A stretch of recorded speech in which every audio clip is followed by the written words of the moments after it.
There is a particular kind of arrogance that only money can produce.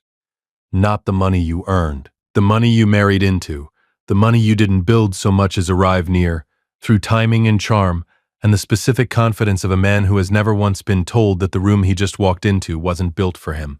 My son-in-law, Ryan Mercer, had that arrogance in the precise quantity you'd expect from a 37-year-old CEO who drove a Porsche Taycan, wore a watch that cost more than most people's first year of college, and had spent the last 3 years running a company he believed, with the absolute conviction of a man who confuses delegation for ownership, was functionally his. He invited me to dinner on a Saturday in October. Not my daughter's idea. I want to be clear about that. This dinner, this table, this particular bottle of wine that Ryan had clearly selected to impress a man he thought he needed to manage. All Ryan. I showed up in the navy cardigan, the one with the small hole in the left elbow, the one my daughter Emma kept offering to mend, and I kept declining because I had worn that cardigan to close my first major deal in 1991, and I was going to wear it until it dissolved into thread. Ryan looked at it when he opened the door. He didn't say anything. He didn't have to. I had been watching that look for 3 years. Welcome to Sweet Family Revenge. Get comfortable, this one is worth the full ride. Drop a comment below. Tell me where you're watching from, and if you haven't subscribed yet, do it now. My name is Gerald Colton, 67 years old, Scottsdale, Arizona, specifically the Arcadia neighborhood, on a street called Palo Verde Lane, where I have lived in the same house for 26 years. Ranch style. 3 bedrooms, a backyard with a covered patio, and a grill I've used every weekend since George W. Bush's first term. I drive a 2015 Buick LeSabre, gray. It has 94,000 miles on it, and a small crack in the passenger side dashboard that I've been meaning to get fixed for approximately 4 years. My housekeeper, Rosa Medina, has been with me for 18 years. She thinks the crack is a character flaw. She is probably right. I retired from what I publicly described as commercial real estate consulting 11 years ago. My financial profile, to anyone who looked at publicly available records, suggested a man who had done reasonably well. A paid-off house, a modest investment account, the kind of retirement portfolio that reads as comfortable, not remarkable. That is because the remarkable part is not public. Colton Capital Group, which manages $2.7 billion in diversified assets across commercial real estate, private equity, and infrastructure, is held through a cascade of LLCs and management trusts that trace back through several layers of careful legal architecture to a holding entity called CH Capital Partners. CH stands for Colton Henry, which is my name, which Ryan Mercer has been running on behalf of for 3 years, as its CEO, without knowing it. I didn't plan it that way. Not exactly. But I had not been in a hurry to correct the impression. My daughter Emma is 34 years old. She has my mother's patience and her own particular version of stubbornness that she would describe as conviction, and I would describe as the reason she married Ryan Mercer without asking me what I thought first. I had met Ryan at a charity event in Phoenix 2 years before the wedding. He had been attentive, sharp, the kind of man who listens carefully to everything you say while simultaneously filing it under not immediately relevant to my career. He had been recruited to the CEO position at Colton Capital 6 months before he met Emma, which I did not know until after they'd been dating for 3 months, at which point the information had become a specific category of comedy that I had decided to observe rather than interrupt. Emma didn't know either. I want to be clear about that. My daughter had no idea that the company her future husband described at dinner parties as the opportunity that changed my career was, in the most literal possible sense, her father's company. I had meant to tell her. I had meant to tell both of them. I kept finding reasons to wait. I didn't know yet that Ryan was going to make the timing irrelevant. The dinner was at Ryan and Emma's house, a 5-bedroom in the Biltmore Estates area of Phoenix that Emma had decorated with the kind of careful, considered taste that came from her mother and the kind of impulsive enthusiasm for expensive furniture that came from being married to Ryan.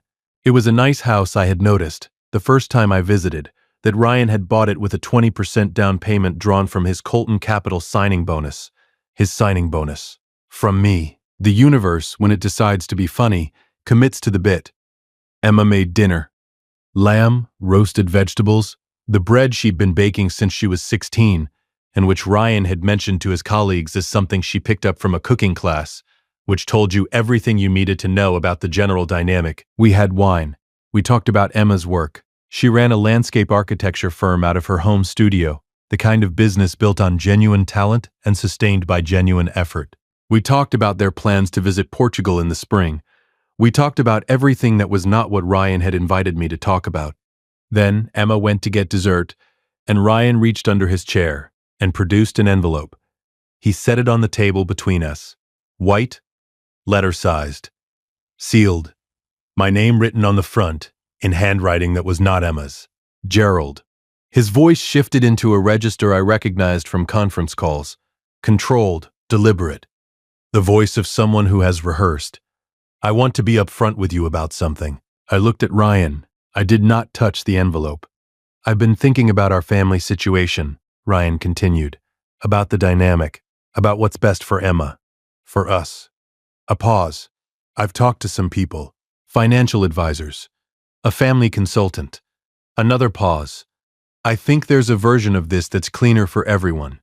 Cleaner, my voice came out.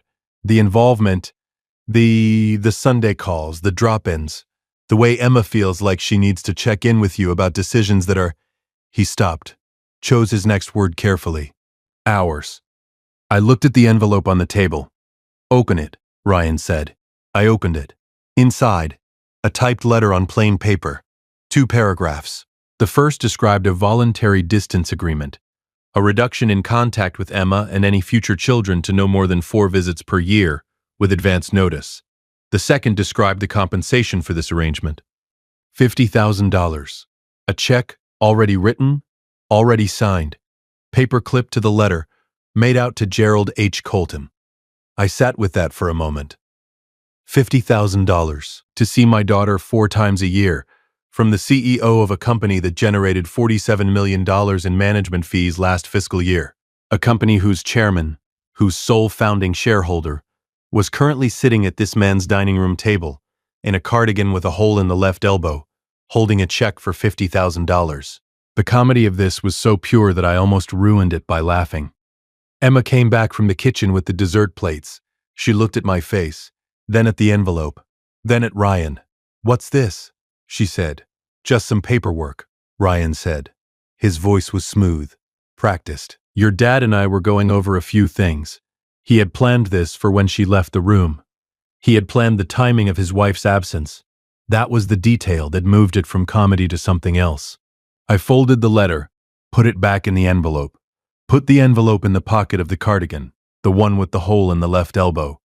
Dessert looks wonderful, Emma. My voice came out.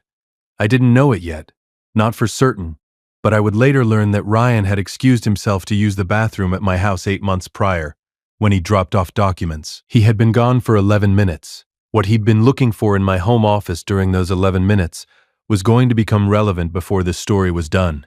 Very relevant.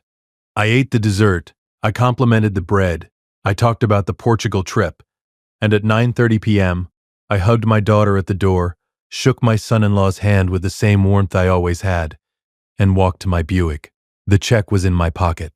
I drove home to Palo Verde Lane, sat at my kitchen table, took out my phone, and called Carol Hutchins, my executive assistant of 19 years, who answered after 2 rings with the specific alertness of someone who has learned that late calls from Gerald Colton means something has changed. Carol, my voice came out even and completely calm. Pull Ryan Mercer's employment contract, the termination provisions, and get me a full board summary, everything from the last 2 quarters I wanted on my desk by Monday morning. A pause. Is everything all right? Carol said. Pull the contract, my voice came out. And Carol, don't contact Ryan directly. Not yet. Of course. Gerald. One more thing. Get me Douglas Webb on the phone tomorrow. Tell him it's about the estate documentation, the Colton family trust. Tell him I want to accelerate the timeline. I hung up, looked at the check on the kitchen table. $50,000. Ryan Mercer had tried to buy distance from his own employer. For $50,000. The board meeting was in 9 days. If you've been listening for a while and want stories like this to keep coming, it really helps if you hit that like button and subscribe. 97% of people never do, but it's what keeps this whole thing running. So, thank you for real. Sunday mornings on Palo Verde Lane have a specific quality that I have never been able to replicate anywhere else. The light comes in low and flat across the desert. The neighborhood is quiet in the particular way of a place where people have enough space between them that you don't hear anyone's mourning. Rosa leaves coffee and the newspaper on the kitchen counter. Before I come downstairs, the grill sits covered on the back patio like a patient animal. On the Sunday after the dinner, I sat at the kitchen table with Douglas Webb's direct number in my hand and thought about what I was going to do. Douglas Webb was my estate attorney, 58 years old, former partner at a firm in downtown Phoenix that I will not name because he deserves better than the association. He had managed the Colton Family Trust for 14 years. He was precise, thorough, and had the specific quality of someone who gives you the full picture rather than the comfortable version of it. He answered on the third ring. Gerald. Cautious. Sunday calls from clients have a particular meaning. Douglas. My voice came out. I need to accelerate the estate documentation. Emma's full inheritance structure, the trust designation, the asset disclosure schedule, everything that's been in draft. A pause. I want it completed and signed within 30 days. A beat. Can I ask what's prompted the timeline? Emma's husband offered me $50,000 on Saturday night to reduce my contact with my daughter to 4 visits a year. The line was quiet for a moment. He doesn't know about Colton Capital, Douglas said. Not a question. He had always understood the situation. He's been CEO for 3 years. My voice came out. He has performance reviews. He has a compensation package. He has an expense account that Carol manages. He has spent 3 years believing he is functionally running an autonomous company with a board that exists as a formality. I paused. He has not connected the name Colton Capital to a man named Gerald Colton who comes to Sunday dinner in a used Buick. What do you want to do about his employment? That was the question. I had been sitting with it since Saturday night. The easy answer was termination. Immediate, clean, documented. Ryan's contract had a specific provision for conduct unbecoming, and attempting to financially incentivize a board chairman to reduce contact with a family member qualified in ways that would hold up in any arbitration. The easy answer was also the wrong answer, because Emma didn't know yet. And whatever happened to Ryan's employment had to come after Emma knew the truth. Not before. Nothing yet, my voice came out. Get me the estate documents. That's the first step.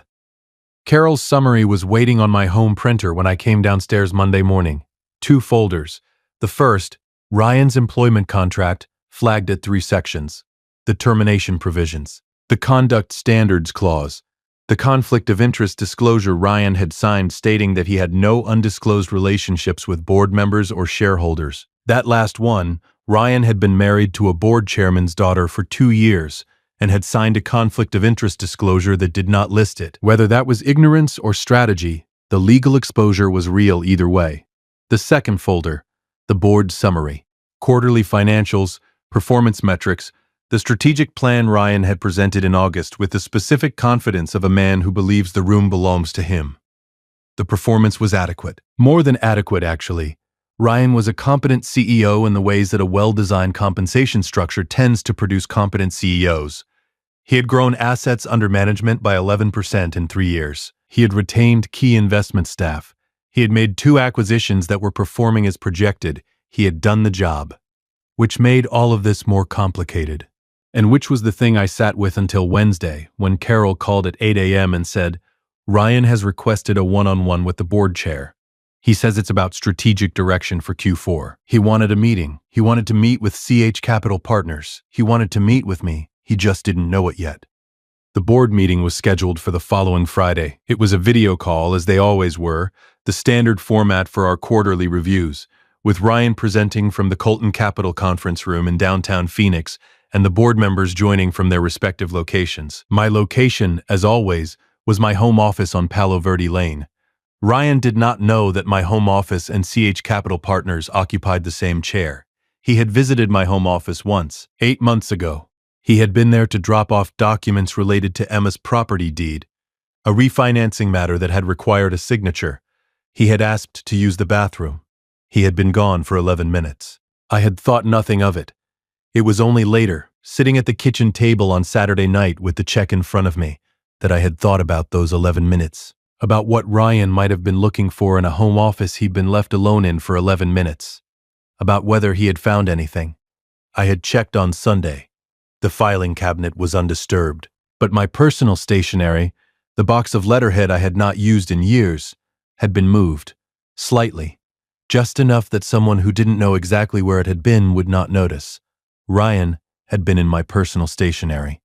I didn't know yet what he had planned to do with it, but I had my suspicions, and my suspicions were filed in the same folder as the $50,000 check. Everything in its time. Friday, 9 a.m., the video call connected. Ryan was at the head of the Colton Capital conference room table. I could see the glass wall behind him, the downtown Phoenix skyline in the distance, the city where I had made my first real estate deal in 1987, with $40,000 and a lease agreement I'd read 4 times. The other board members were on screen. 3 of them, long-term associates, all of whom knew exactly who CH Capital Partners was and had agreed years ago to maintain the structure as I preferred it. My camera was off. As always, "Good morning," Ryan said with the ease of a man who believes the room is his. "I want to start with the Q4 strategic priorities, and then I'd like to discuss something with the board chair directly, if we can allocate time for that." One of the board members, a woman named Patricia Okafor, who had known me for 20 years and whose expression I could read even at video call resolution, glanced at her camera with the micro-expression of someone who knows something the room doesn't. "The board chair is available," Patricia said. As always, Ryan went through the Q4 presentation. 40 minutes. Thorough, well-prepared, the work of someone who had spent the week pulling together a coherent picture. I watched it and made notes and felt the specific, complicated feeling of watching a man who is genuinely good at his job be genuinely terrible at being a human being. When the presentation ended, Ryan looked at the board chair's camera, my camera, the one with the black screen. "I wanted to raise something directly," Ryan said. "There's a personal matter that I think has implications for the company. I want to be transparent about it with the board." I sat up straighter in my chair. "I've become aware," Ryan said, "that there may be an undisclosed relationship between a board member and someone in my personal life. I don't have confirmation, but if it's true, I think it affects the governance structure and I wanted to raise it formally rather than..." "Mercer." My voice came out of the speakers in the Colton Capital conference room for the first time in 3 years. Ryan stopped. On the screen, his face did something. A small recalibration. He had heard the board chair speak, rarely, briefly, in procedural contexts, but never like this. Never with this particular directness. "The board chair would like to address your concern personally," my voice came out. "After this call, I'll have Carol schedule it." Ryan looked at the camera. "Who?" He stopped.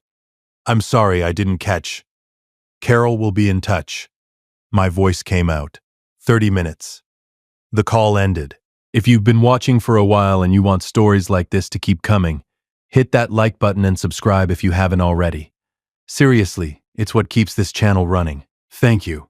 And drop a comment. Tell me where you're watching from right now.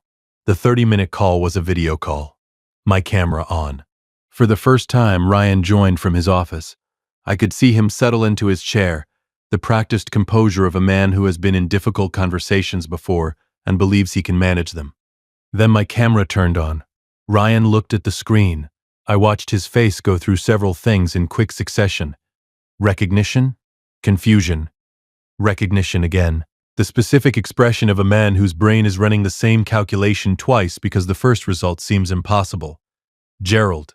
His voice came out flat. The composure was still there. I gave him that. But the edges of it had gone soft. "Ryan," my voice came out.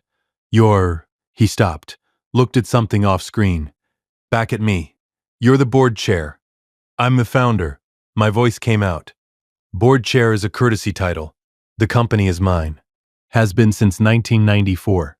The silence on the line was the specific silence of a man doing math he doesn't want to finish. "Colton Capital," Ryan said slowly. "Colton?" "Yes." "You're..." Another stop. "Emma's last name is Colton," my voice came out. "Yes." I let that sit. I watched Ryan Mercer, CEO of Colton Capital Group, husband of Emma Colton, man who had offered his father-in-law $50,000 to reduce contact with his own daughter, sit in the conference room of his own company and understand in real time the shape of what he had been operating inside. "How long?" Ryan said. His voice had gone to something underneath the composure, something real.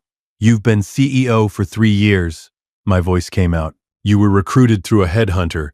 I didn't know you were going to marry my daughter when you were hired. I want to be clear about that. But after, yes. I knew. And you didn't."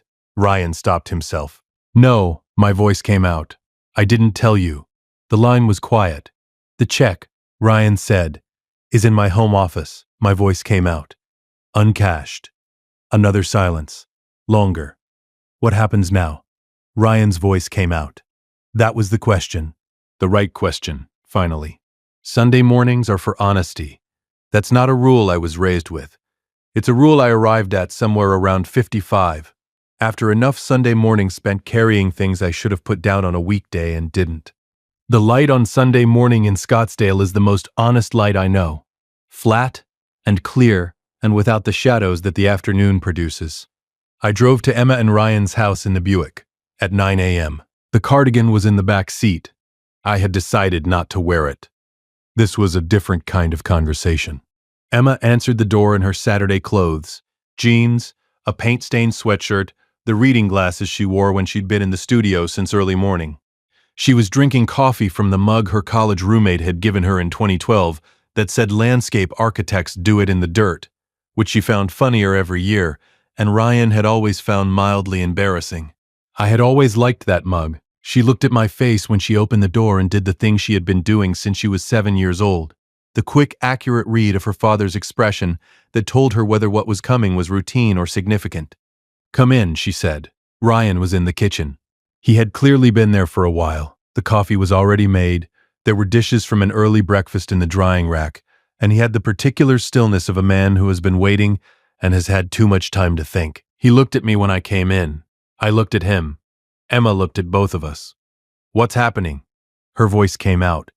I sat down at the kitchen table, the same kitchen table where Ryan had produced the envelope 11 days ago. The light was coming through the window over the sink at the angle it always did on Sunday morning.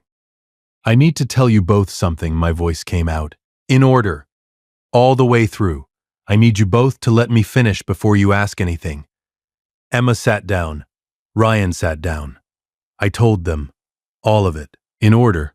Colton Capital. The name, the structure, the history.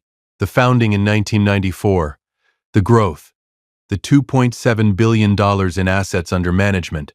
The holding entity, CH, Capital Partners, and what CH stood for and why I had structured it the way I had. The headhunter who had recruited Ryan 3 years ago, and the moment, 6 months into Ryan and Emma's relationship, when I had looked at the new CEO's name on a performance report and felt the specific lurch of recognition. I told them that I had not disclosed it. I told them why, that it had seemed at the time like something that needed to wait for the right moment, and that the right moment kept moving, and that I had let it move too many times. I told them about the 8 months ago, Ryan's visit, the bathroom, the 11 minutes, the stationery box that had been moved. I told them I didn't know what Ryan had been looking for, or what he had planned to do with it. I looked at Ryan when I said it, and let him answer or not answer as he chose. Ryan was quiet for a moment. I was looking for documentation. His voice came out. Finally, flat and honest. "I had a theory. About CH. Capital and you. I had been running the math on the name for months and I couldn't prove it, and I thought if there was documentation in the office I could either confirm it or put it to rest." A pause. "I didn't find anything definitive. And then you offered me $50,000. My voice came out. Emma turned to Ryan. "What?" Her voice came out. Ryan looked at the table. "At dinner," my voice came out, 11 days ago, when you went to get dessert." Ryan produced an envelope with a letter and a check. $50,000 to reduce my contact with you and any future children to 4 visits a year. Emma was completely still. The stillness was the hardest part. Not anger, not tears.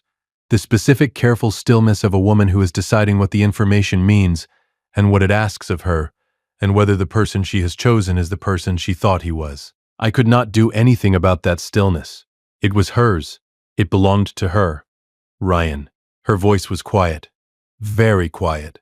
Ryan looked up. Why? Her voice came out. He didn't answer immediately. The silence had the texture of a man deciding between the comfortable version and the true one, and choosing, finally, maybe for the first time in a while, the true one. Because I felt. He stopped.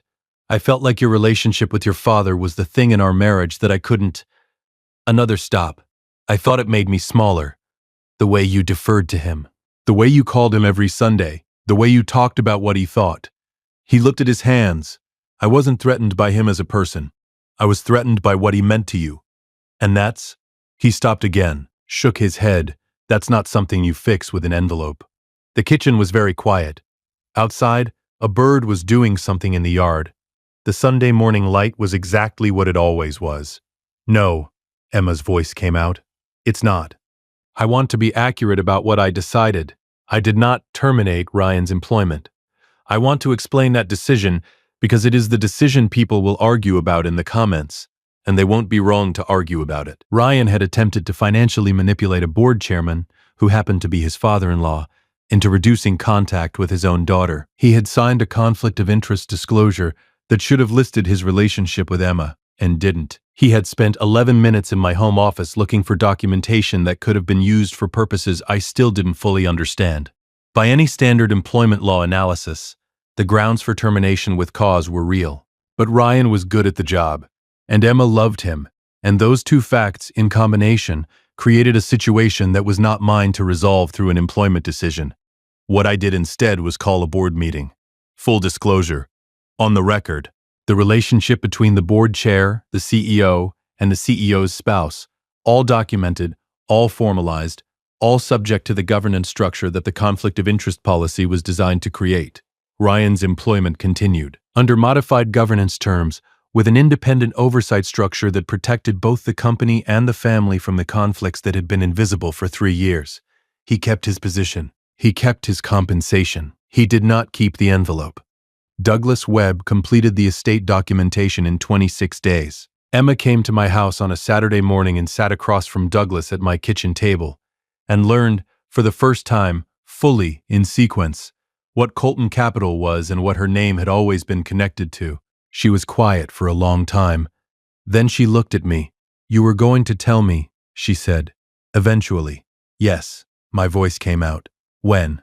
She looked at me with the expression she had inherited from her mother, the one that contained both love and a clear-eyed assessment of my limitations as a communicator. "Dad," her voice came out. "The right time was before I got married." "Yes," my voice came out. "It was." She picked up her coffee, held it with both hands the way she always did when she was deciding whether to push further or let it go. She let it go. For now, Emma always came back to things. It was one of the things I respected most about her. 3 weeks after Douglas's visit, on a Sunday morning in December, Ryan came to Palo Verde Lane alone. Not with Emma. Just Ryan. He knocked at 9 a.m. I had been expecting him. Rosa let him in and disappeared in the way Rosa disappears when she has decided a conversation is private, which means she went to water plants that did not need watering in the back section of the house. Ryan sat across from me at the kitchen table. The Buick was in the driveway. The cardigan was on the chair by the door. I had worn it that morning. It felt right. He looked at it. "Emma told me about the cardigan," his voice came out. "That you wore it to your first major deal. New_line. 1991. My voice came out. "A commercial property in Chandler. $40,000. I was 34 years old, and I had exactly that in my account, and I put all of it in, and I wore that cardigan because it was the only good thing I owned." Ryan looked at the cardigan for a moment. "I thought—" He stopped. "When I first met you, I thought you were—" Another stop. "You thought I was unremarkable," my voice came out. "Comfortable but not significant." He didn't deny it. "You were right," my voice came out. "About everything you could see. The Buick, the house, the diner on Fridays. I worked very hard to make sure what you could see was unremarkable." I looked at him. "Because I wanted to know who you were when you thought I was nobody." The kitchen was very quiet. "And?" Ryan's voice came out. I looked at my son-in-law. 37 years old. Smart. Genuinely capable. A man who had done something small and dishonest, out of an insecurity he probably couldn't have named clearly until Emma made him sit with it in that kitchen 11 days ago. A man who had driven to my house alone on a Sunday morning, which told me something. The same something Emma had told me when she called Sunday and said, "He's been different, Dad, since everything. He's been actually talking to me. I think," my voice came out, "that you are a man who is considerably better than the worst thing you did, and that the worst thing you did came from a fear that is completely understandable and completely correctable." I paused. "Whether you correct it is between you and Emma." Ryan was quiet for a moment. "The job," his voice came out. "The governance structure. The oversight. Is standard." My voice came out. "For a CEO in a family-held company with a conflict of interest, you should have had it from the beginning. That was my failure, not yours." "I don't want the job because of Emma," Ryan said. "I want you to know that." "I know." My voice came out. "You were hired before you knew her. What you've done with the job in 3 years is yours. The 11% growth is yours. The acquisitions are yours." I looked at him. "The envelope was also yours. You'll need to decide which version of yourself you want the next 10 years to be about." He nodded, slowly, deliberately. The nod of a man making a decision rather than acknowledging an argument. Rosa appeared from the back of the house. The plants had apparently been sufficiently watered, and set 2 fresh cups of coffee on the table without being asked. Ryan looked at the coffee. Then he looked